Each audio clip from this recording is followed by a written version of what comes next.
Hello students, हमने BA BSc final year की book start की थी न्यूमेरिकल एनालिसिस, जिसमें हमारी 3rd यूनिट स्टार्ट हो चुकी है। और हमने चैप्टर नंबर 7 स्टार्ट किए, जो है हमारे पास आइगन वैल्यू प्रॉब्लम्स। इसमें हम एक मेथड कर चुके हैं, वो था हमारा लार्जेस्ट आइगन वैल्यू निकालने के लिए। आज का जो हम मेथड करेंगे वो होगा ऑल आइगन वैल्यूज़ निकालने के लिए। किसकी? वो भी रियल सिमेट्रिक मैट्रिक्स की। ठीक है, आपको वैसे एग्ज़ाम में मेंशन होगा कि आपको इस मेथड के थ्रू इस टाइप की आइगन वैल्यू निकालनी है। अब इसमें मैं अगर डायरेक्टली बताऊंगी मेथड तो आपको नहीं समझ में आएगा। मैं साथ साथ आपको बताऊंगी क्वेश्चन के साथ साथ कि आपका पैटर्न क्या रहेगा। एक बार क्वेश्चन होने के बाद मैं आपको एक बार स्टेप्स भी बताऊंगी कि आप फिक्स कर लेना, स्टेप 1 में आपको ये करना है, स्टेप 2 में आपको ये करना है, स्टेप 3 में ये करना है। इस तरह से आपको काम करना होगा। अगर ऐसे कर लोगे तो आपको इजीली याद रह जाएगा मेथड। देखिए स्टूडेंट, हमारे पास क्या है, using Jacobi's method find all the eigen values and eigen vectors of the matrix this. अब पहले तो ये चेक करो कि ये कैसी है, सिमेट्रिक मैट्रिक्स है। सिमेट्रिक मैट्रिक्स की आइडेंटिफिकेशन क्या है, ए ट्रांसपोज किसकी इक्वल होना चाहिए, ए की इक्वल। A12 A21 के इक्वल है, A13 A31 के इक्वल है, A23 A32 के इक्वल है। ठीक है, तो एक ऐसी मैट्रिक्स है, सिमेट्रिक मैट्रिक्स है। जैकोबी मेथड अप्लाई करना। अब सबसे पहला काम आपका क्या होगा, ये तो हमारे डायगोनल एलिमेंट हो गए, इनको 1 मिनट के लिए छोड़ दो। अब नॉन डायगोनल एलिमेंट ये सारे हैं। इन नॉन डायगोनल एलिमेंट्स में से सबसे बड़ा एलिमेंट कौन सा है, ये है। और ये किस पोजीशन पे लाई कर रहा है, ये A13 पे है और ये A31 पे है। तो नॉन डायगोनल एलिमेंट सबसे बड़ा पहले हमने देख लिया किस पे है, A13 और A31 पोजीशन पे कौन सा है, 2। ठीक है, अब इसके बाद आपका काम क्या होगा, इससे पहले हम यहाँ आएंगे। आपको करना क्या है, एक ऑर्थोगोनल मैट्रिक्स फॉर्म करनी है, उसको नाम देना है B1। और वो ऑर्थोगोनल मैट्रिक्स किस प्लेन में लाई करेगी। अब आपका A13 और A31 लार्जेस्ट एलिमेंट आया था, सफिक्स क्या है इसके, 1 और 3 है ना। इस 1 और 3 सफिक्स से ही आपका बनेगा जिस प्लेन में आपको मैट्रिक्स बनानी है। 1 और 3 सफिक्स आए तो 1 3 प्लेन बन जाएगा।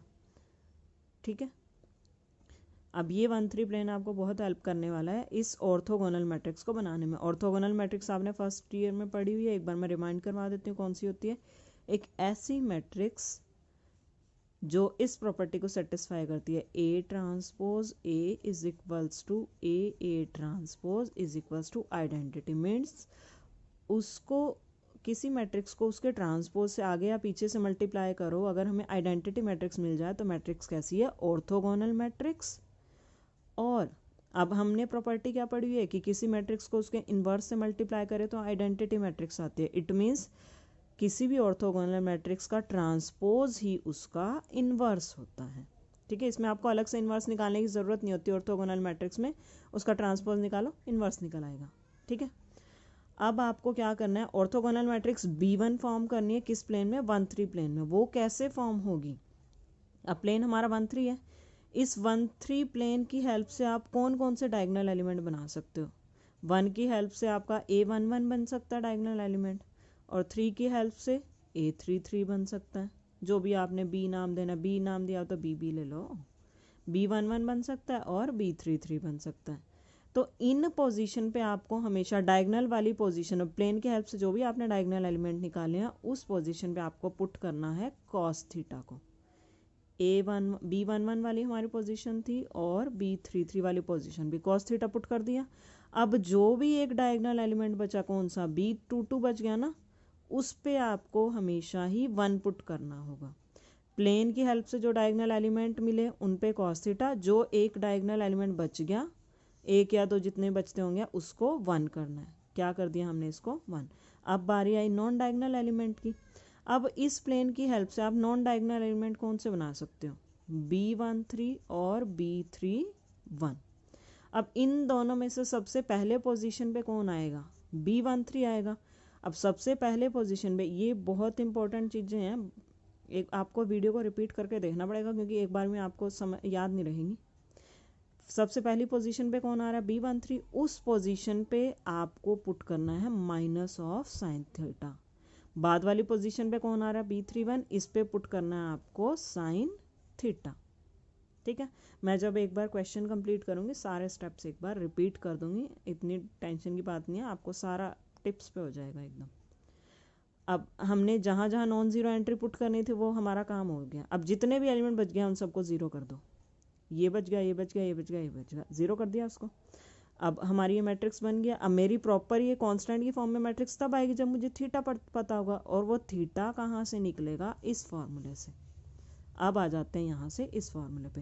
हमारा फॉर्मूला हमेशा यही काम करेगा, tan 2 थीटा 2 टाइम्स जो हमारा लार्जेस्ट एलिमेंट है जिस पोजीशन पे, वो वाला element 2 times largest element divide by in suffixes की हेल्प से जो भी आपका डायगोनल एलिमेंट बनता है A11 माइनस A33। ऐसा हमेशा आपके पास होगा ही होगा। आप कोई भी क्वेश्चन उठा के देखना, जैकोबी मेथड में जो आपका इस सफिक्सेस की हेल्प से डायगोनल एलिमेंट बनेंगे वो सेम ही आ रहे होंगे मैट्रिक्स में। A11 और A33 क्या है, 1 1 है, और ये आपके सेम ही आएंगे। तो इट मीन्स आपके पास हमेशा tan 2 थीटा किसके इक्वल जाने वाला है, इन्फिनिटी के इक्वल। तो इन्फिनिटी का होता है π/2 पे देता है वैल्यू हमें टेंजेंट थीटा, तो 2 थीटा किसके इक्वल आ गया, π/2 के इक्वल। तो थीटा किसके इक्वल आ गया, π/4 के इक्वल। अब मेरे पास इसके लिए थीटा मिल गया ना, इस थीटा को यहाँ पुट करो, हमारे पास ये बन जाएगी प्रॉपर मैट्रिक्स। ये कैसी मैट्रिक्स है, ऑर्थोगोनल।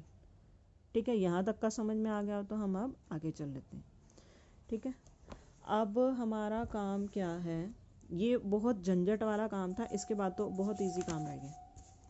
अब मुझे क्या करना है, फर्स्ट ट्रांसफॉर्मेशन लेनी है। वो मेरी कैसे आएगी, D1 को मैं लूँगी B1 इनवर्स AB1। अब B1 मेरी कैसी मैट्रिक्स थी, ऑर्थोगोनल थी। ऑर्थोगोनल में मैंने क्या बताया था, ऑर्थोगोनल मैट्रिक्स का इन्वर्स हमेशा उसके ट्रांसपोज के इक्वल होता है। तो B1 का इन्वर्स आपको अलग से कैलकुलेट करने की ज़रूरत ही नहीं है, उसके ट्रांसपोज के इक्वल हो जाएगा, B1 ट्रांसपोज AB1। और ये D से आपको कैसे याद रखोगे, ये ट्रांसफॉर्मेशन आपको तब तक लेते जानी है जब तक ये D वाली मैट्रिक्स आपकी डायगोनल मैट्रिक्स में ना कन्वर्ट हो जाए। ठीक है, आपकी सेकंड ट्रांसफॉर्मेशन चलेगी, फिर थर्ड ट्रांसफॉर्मेशन चलेगी। वो ट्रांसफॉर्मेशन तब जाके रुकेगी जब तक ये D वाली मैट्रिक्स ये सारे प्रोडक्ट के बाद डायगोनल मैट्रिक्स में कन्वर्ट नहीं हो जाती।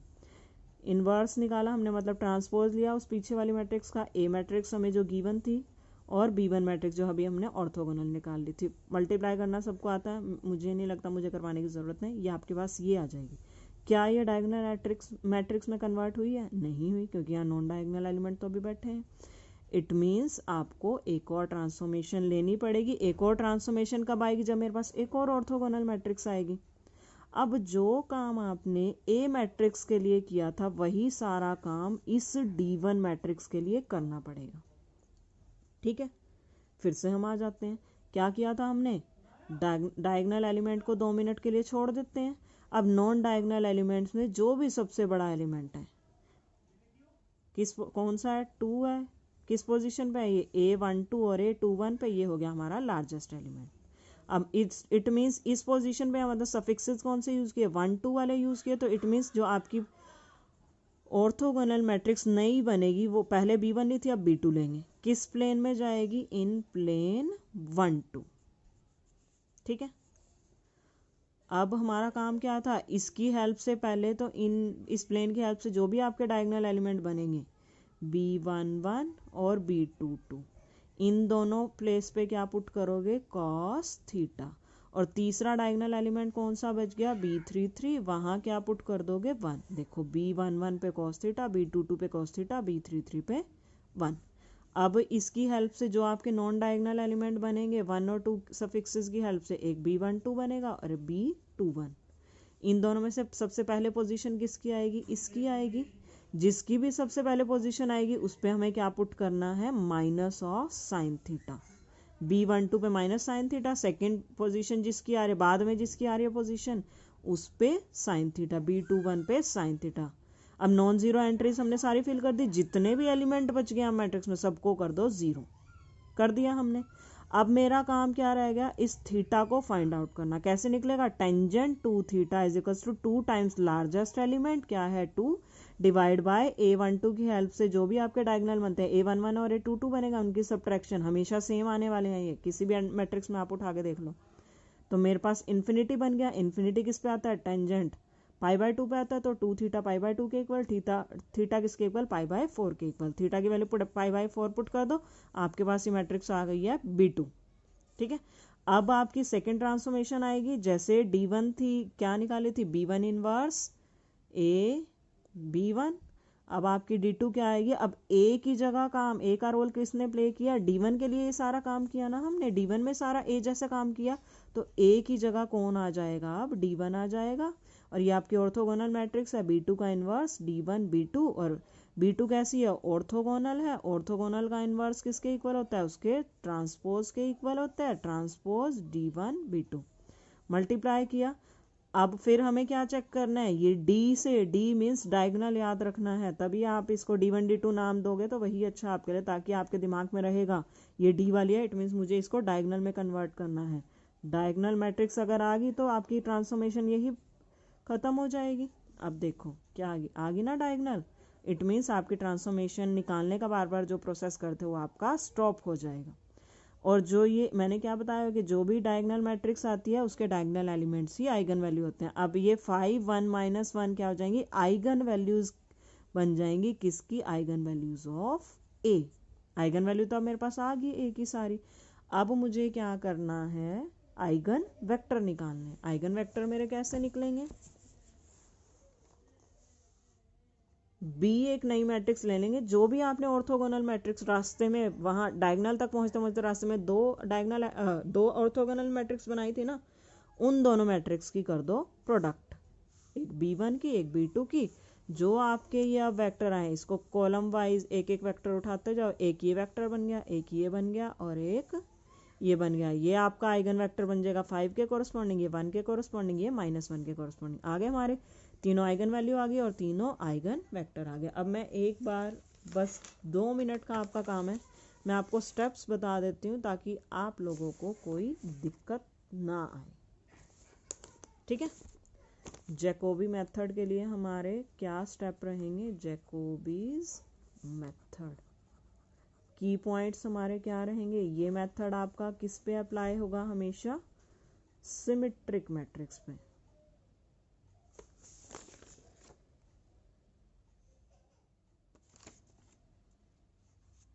एक मिनट, अभी अब आपके स्टेप्स बना देती हूँ ताकि आपको कोई ऐसी दिक्कत ना आए। मैं ये हमारा मेथड किस पे अप्लाई होता है, सिमेट्रिक मैट्रिक्स में। ठीक है, बहुत इंपॉर्टेंट बात है। सबसे फर्स्ट स्टेप आपका क्या रहेगा, ये बार बार दिक्कत,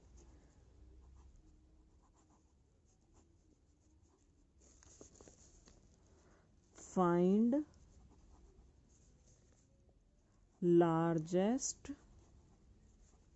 non diagonal element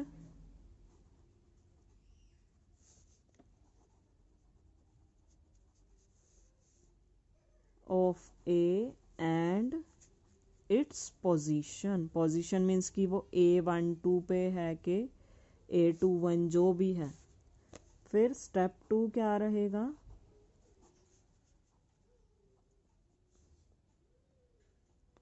find plane for forming और constructing orthogonal matrix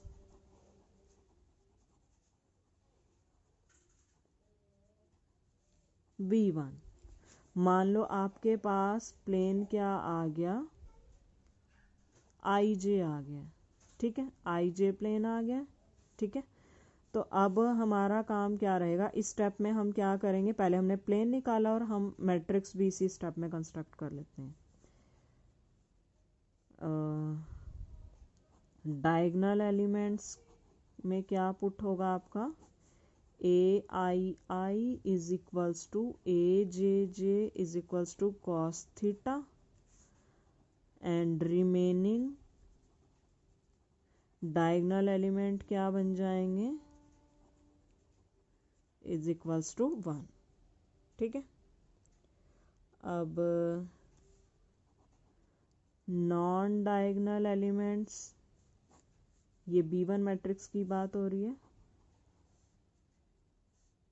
non diagonal elements में ए आई जे आपका मतलब अगर आपकी फर्स्ट पोजीशन है, फर्स्ट पोजीशन पे अगर ये आ रहा है तो ए आई जे को आप पुट करोगे minus of sine theta,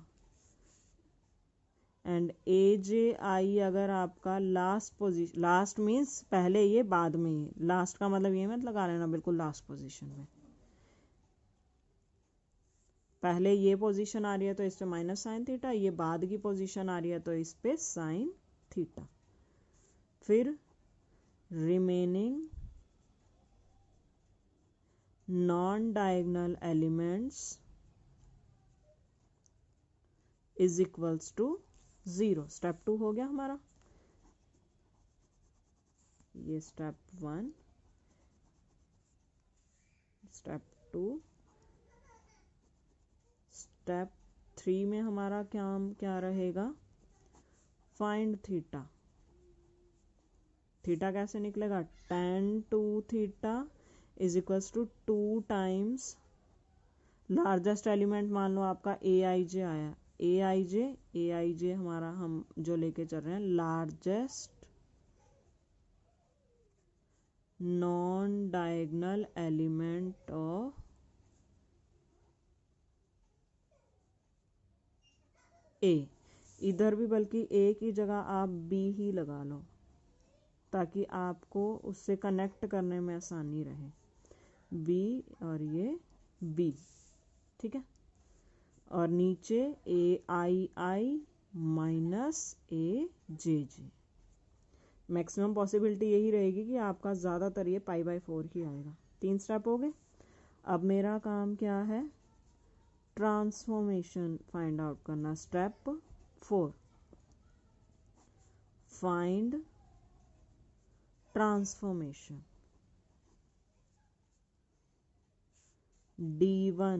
D1 से आपको याद रहे convert it in diagonal matrix. आपकी तब तक चलेगी ये ट्रांसफॉर्मेशन जब तक ये D वाली मैट्रिक्स डायगोनल में कन्वर्ट नहीं हो जाती। ये कैसे बनेगा, B1 inverse A B1।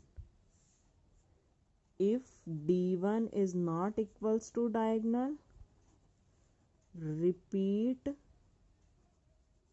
process for D1, ठीक है। फिर ऐसे ही D2 निकालेंगे। मेन काम आपका यहाँ तक था, आगे आपका हो जाएगा। और लास्ट स्टेप आपका क्या रहेगा, जब आपकी आइगन वैल्यूज निकल जाएंगी, लास्ट स्टेप आपका रहेगा आइगन वेक्टर के लिए क्या रहेगा, वो मान लो आपका बी नाम दोगे उसको। जितनी भी आपने रास्ते में ऑर्थोगोनल मैट्रिक्स बनाई है डायगोनल तक पहुँचते पहुँचते उनकी प्रोडक्ट करो, वहाँ से आपके आइगन वेक्टर आ जाएंगे, ठीक है। ये स्टेप्स याद रहेंगे। ये स्टेप अगर आप याद रख लो कोई दिक्कत नहीं आने वाली आपको। अब बस हम फटाफट 2-3 मिनट लगाते हैं। नेक्स्ट एक क्वेश्चन मैं आपको थोड़ा सा ऊपर ऊपर से बता देती हूँ, और इसके एक्सरसाइज के जब तक नहीं करोगे आपको कुछ नहीं होने वाला आपसे। आपको एक्सरसाइज के अपने हाथ से करके देखने पड़ेंगे, अदरवाइज पढ़ के तो कॉन्फिडेंस ज़ीरो रहेगा आपका। आपको हाथ से जब तक 2 क्वेश्चन हर मेथड के नहीं करके देखोगे आपको कॉन्फिडेंस नहीं आएगा, ठीक है। जैकोबी मेथड यूज़ करके आपको सारी आइगन वैल्यूज़ और आइगन वेक्टर निकालने हैं। यही अपना रूटीन बना लो। जैसे आपने वीडियो देखी मेथड की, एक्सरसाइज के क्वेश्चन खोलो, कोई भी 2 क्वेश्चन अपने हाथ से करके देखो, आपको कभी नहीं भूलने वाला ये मेथड, ठीक है। ए मैट्रिक्स ये है। सबसे पहला काम नॉन डायगोनल, डायगोनल को छोड़ दो, नॉन डायगोनल में सबसे बड़ा कौन है, 3, ठीक है। इस नॉन डायगोनल की पोजीशन क्या है, A12 A21। इट मीन्स आपका जो है प्लेन क्या रहेगा, प्लेन रहेगा आपका 1-2 प्लेन। 1-2 प्लेन में आपको ऑर्थोगोनल मैट्रिक्स बनानी पड़ेगी, और इसी की हेल्प से आपके अपने यही डायगोनल एलिमेंट A11 A22 बनाओगे। वहाँ से आप देख लेना आपके पास थीटा π/4 ही आने वाला। पहले डायगोनल मैट्रिक्स बना लेते, ऑर्थोगोनल मैट्रिक्स बना लेते हैं। 1-2 प्लेन में जा रही है हमारी, मतलब आपके पास पहले तो डायगोनल पोजीशन B11 और B22 पे क्या आ जाएगा, कॉस थीटा, और बाकी बची हुई डायगोनल पोजीशन पे 1, और B12 पोजीशन पहले आएगी उस पर B12 पे माइनस साइन थीटा, और B21 बाद में आ रही है उस पर साइन थीटा। बाकी जितने बचे हुए नॉन डायगोनल है 0। थीटा भी हमने निकाल लिया यहाँ से उसी फॉर्मूले से, पाई/4 आ गया। पुट करके मैट्रिक्स आ गई, B1 ऑर्थोगोनल मैट्रिक्स है तो B1 का इन्वर्स B1 के ट्रांसपोज के इक्वल होगा। अब क्या काम रह गया हमारा, फर्स्ट ट्रांसफॉर्मेशन लेना। D1 कैसे निकलती है, B1 इन्वर्स A B1 का इन्वर्स मीन्स ट्रांसपोज लिया A B1। अब चेक करना है कि क्या ये डायगोनल मैट्रिक्स में कन्वर्ट हुई, D1 नहीं हुई। इट मीन्स सारा प्रोसेस आपको D1 के लिए फिर से करना पड़ेगा। नॉन डायगोनल एलिमेंट देखो बड़ा कौन सा है, ये है, किस पोजीशन पे 1 3 पे है, तो किस प्लेन में आपकी नेक्स्ट ऑर्थोगोनल मैट्रिक्स आएगी, प्लेन 1 3 में जाएगी। A11 और B11 और B33 पे कौन जाएगा, cos थीटा, और बचे हुए डायगोनल पे 1। B13 पोजीशन पहले है तो उस पर माइनस साइन थीटा, और 31 पोजीशन बाद में है तो साइन थीटा, बचे हुए नॉन डायगोनल पे 0। थीटा हमारा क्या आ गया, पाई/4 आ गया। ये हमारी B2 बन गई है। B2 का इन्वर्स B2 के डैश के इक्वल जाएगा। D2 कैसे बनेगी, B2 इन्वर्स, अब A की जगह आ जाएगा हमारा D1 और ये B2। अब अगर हमारी D2 डायगोनल आ जाती है तो ठीक प्रोसेस स्टॉप हो जाएगा, नहीं आती तो आपको फिर से B3 एक और मैट्रिक्स कंस्ट्रक्ट करनी पड़ेगी। देखो आ गई हमारी डायगोनल मैट्रिक्स। ज़्यादातर आपका यही होगा कि 2 ट्रांसफॉर्मेशन में तो आपकी बन ही जाएगी डायगोनल, कोई इतनी दिक्कत नहीं आएगी। डायगोनल बन गई है। अब ये डायगोनल एंट्रीज ही क्या है, A की आइगन वैल्यूज़ है। आइगन वेक्टर कैसे निकलेंगे, जितने रास्ते में आपने ऑर्थोगोनल मैट्रिक्स बनाई उन दोनों की प्रोडक्ट कर लो। B1 और B2 बनाई थी ना, इन दोनों की प्रोडक्ट करो, जो ये कॉलम वेक्टर बनेंगे ये आपके आइगन वेक्टर बन जाएंगे। बिल्कुल सिंपल था, अगर आपको स्टेप याद हो गए ना कोई दिक्कत नहीं है आपकी। ठीक है, उम्मीद करती हूँ सबको समझ में आ गया होगा। अगर फिर भी आपको कोई डाउट रह जाता है तो आप मुझसे पूछ सकते हो। नेक्स्ट मेथड हम नेक्स्ट वीडियो में करेंगे। Thank you students.